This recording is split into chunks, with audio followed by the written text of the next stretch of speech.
Wonder Woman Annual 2021. Becky Cloonan and Michael Conrad writing, as is the main book, with Andy McDonald on the art. And this is setting up future stuff for Wonder Woman and possibly that big crossover thing they're doing next year. Yeah, at the end it says, "Can I see more in Trials of the Amazons?" Yeah, that's an actual miniseries that's coming out next year, right? That they've solicited. I think so. Yeah, I kind of dug the way this story was set up as well. This has kind of like a smart way of framing what it's doing as a story, where it starts off with the editor waiting for Diana outside the museum that's got a Wonder Woman, like, or maybe an Amazon display on, maybe more accurate. And this mysterious character comes up in sunglasses. He looks a little bit, he's like, his lips are just discolored enough. He looks a little bit pale and sort of sickly almost. And it gives us one panel where you can see over the sunglasses because they've come down a little bit, and you can see the eyes look a bit off. Yeah. Just a bit unhuman, or inhuman, maybe the better phrase. And just like he tries to make small talk with Etta, and his English isn't that great, so he says a few wrong words here or there. But it's clearly sort of building to something, and Etta's just gonna be nice to him. And it cuts to what Wonder Woman's doing, and we get like a kind of typical Wonder Woman's saving some, hostages at a bank robbery. And do you know what it is? This is the Wonder Woman 84 scene. Pretty much. It's pretty much that. And only critique is that Wonder Woman it seems like she's in a bit of a pissy mood most of this issue. Like not so much out of character that it felt like completely wrong, just like enough where she's just constantly a little bit like, I'm too pissed off to be dealing with like schmucks like you. Like she had that kind of attitude throughout a lot of this to me. But so yeah, we get a Wonder Woman action scene where she's taking on and saving hostages, and it's mostly fun stuff where she's breaking guns in half and using the lasso, all the usual shtick. And she gets to Diana. She gets to Etta, is what I'm trying to say, because they had a meeting to go in and look at this display, and it's like, oh shit, Etta's been called into work, so Diana's on her own. What I thought was weird here is that they make a point of Etta saying, oh, don't worry, I wasn't going to go in without you. I waited because, I don't think it's worth seeing without you. And then when Etta goes to work, Diana goes in on her own. I thought that was really weird. That was a bit weird as well. It would have been fine if they hadn't had Etta say that, but because she specifically said, no, I won't go in without you, and then Diana does it anyway. We planned this for so long, I wasn't going to go in without you.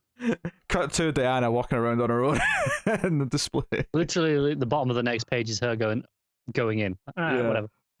So that was a little bit weird. To be fair, Etta does say to go in and enjoy it. Okay. It still felt weird though, just because I don't know. It's more like she's expecting her to go. No. I'm waiting for you. Like she that's what she wants Diana to say to that. Yeah. But instead, oh, okay then. I'll just go in and enjoy it on my own. But this guy follows her in. And she notices that she's been tailed. The exhibits. Yeah. And she notices she's been entailed, and we get like a little bit of the tour guide like talking about Wonder Woman and like sort of cracking some jokes about how she still looks good after all these years and all the rest of it. And she's like, Etta would have had a ball at this. And it's actually rubbing it in. Etta would have found this was hilarious. She would have loved this.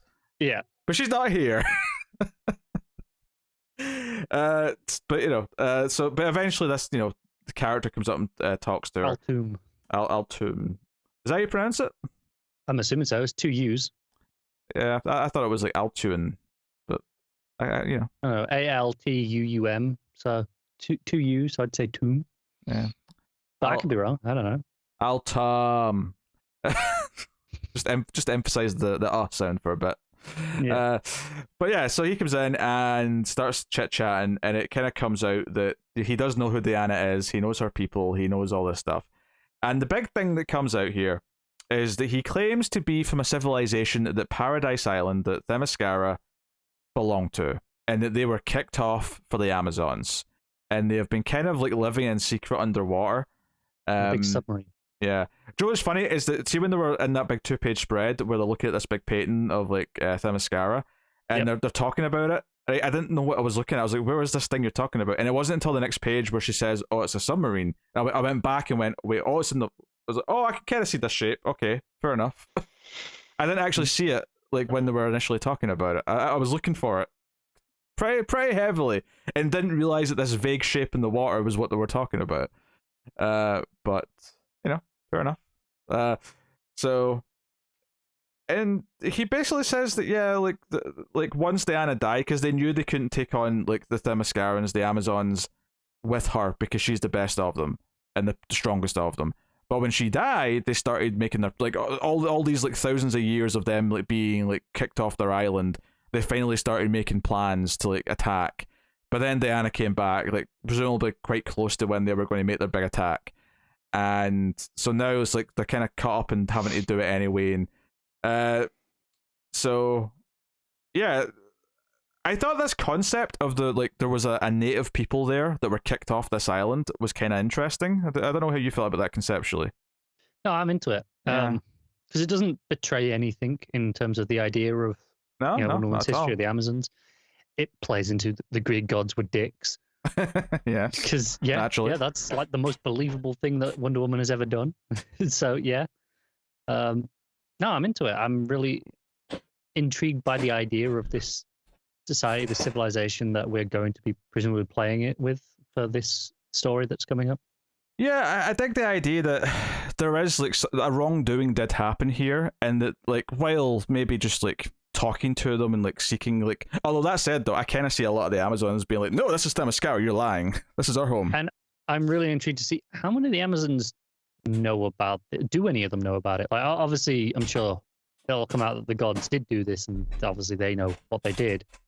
But did some of the older Amazons know that they displaced these native people? Or he even kind of implies one point that Hippolyta might know, like because he says something about Hippolyta like not doing enough with her education. Yeah, I don't know if that's implying that Hippolyta does actually know that this happened and just kind of kept it a secret from her. It's an interesting new thing to add to the mythology, where like they come off as quite villainous, although this guy's got an interesting demeanor. Honestly, the only thing I don't really like so much here is how quickly Wonder Woman just says, well, I guess it's time to fight. And I was like, okay.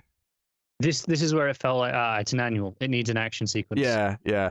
Because it was actually a really interesting meeting, because it was all framed, like, it teased it with him meeting Etta first, and then we had a bit of Wonder Woman action at the bank, and then it was all about them having this conversation about, and because it's a nice touch as well that they're at this like museum display for Themyscira, and then it's all about like a lie about Themyscira's history. So it's a nice backdrop for this conversation to take place. Yeah. So all that stuff is quite nice, and it's just that we have to fight. It was the only thing I didn't really like about it. Ultimately, yeah, it's just do we have to really? Yeah. And it turns out he is pretty strong, and he does he holds his own fighting her until he sets off an explosion to sort of end the fight. But and I don't like that full page spread where the explosion goes off. It genuinely feels like some sort of terror attack, like in a city. It does, and it's the idea of, okay, sure, maybe I can't hurt you right now, but I can hurt them, and you're going to have to go and save them. Yeah, and it also makes me think, well, what have they got planned for Themyscira? If this is his tactics, if this is how they think, these people, like, so is this what the attacks are going to be like on Themyscira, where they're planting explosives and stuff? Which is a little bit different from, like, because the Amazons, they fight with swords, and they come in with catapults and bows and arrows. Even so, I think it's more just the idea of it'll be these guerrilla tactics of like hit and run, cause chaos and terror. Yeah, sneaky stuff. Yeah. So, and obviously there's a nice panel of like Diana like carrying a survivor from the explosion like on her back out from the flames. Just some nice stuff with that.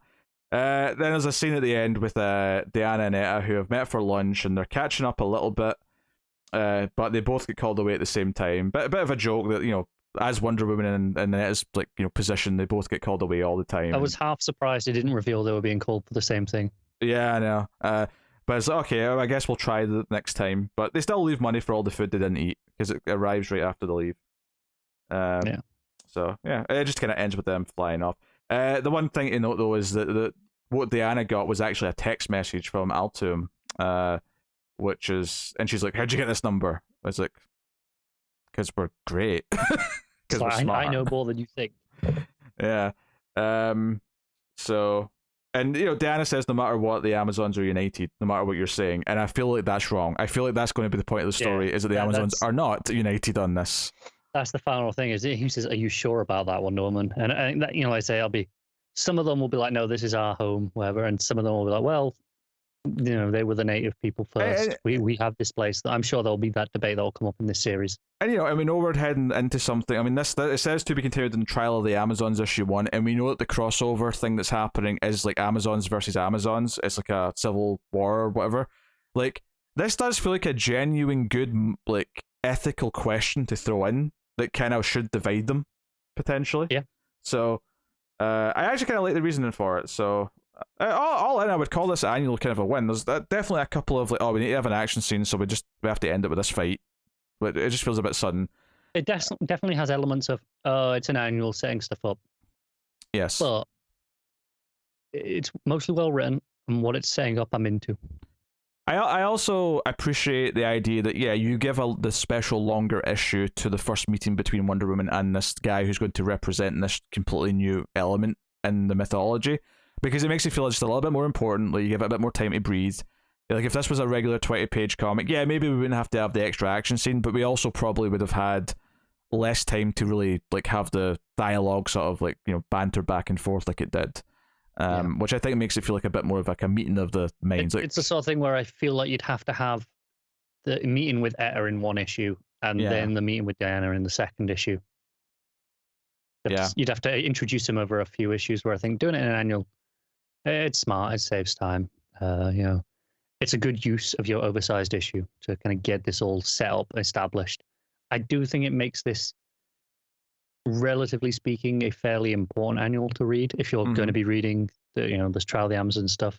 I think this is more of a literal setup with threads that you probably do want to read this, and it'll probably include in trades. But this one has to be included in the trade, I think. And this has to be the start of that trade, I would presume. So, pretty good stuff though. And I was happy I made time for it, because this was kind of the one that was like, if there's one annual gets cut out of the ones that I'm supposed to read, it could have been this one, and I'm glad I read it, because it ended up being one of the more important ones out of the bunch. So Matt, you'll have to find time for it. I will, and that's why I'm being very silent and keeping myself busy so I don't get spoiled on a lot of stuff. It's why I intentionally use your name then to get your attention, because I know you're doing what I do, where you just tune out and listen for your name. Yep. Yes. But worth reading, Matt. And I heard Wonder Woman 84 and got a little bit scared. So not in a bad way. He just compared it to, there's like a similar bank heist scene. That's it.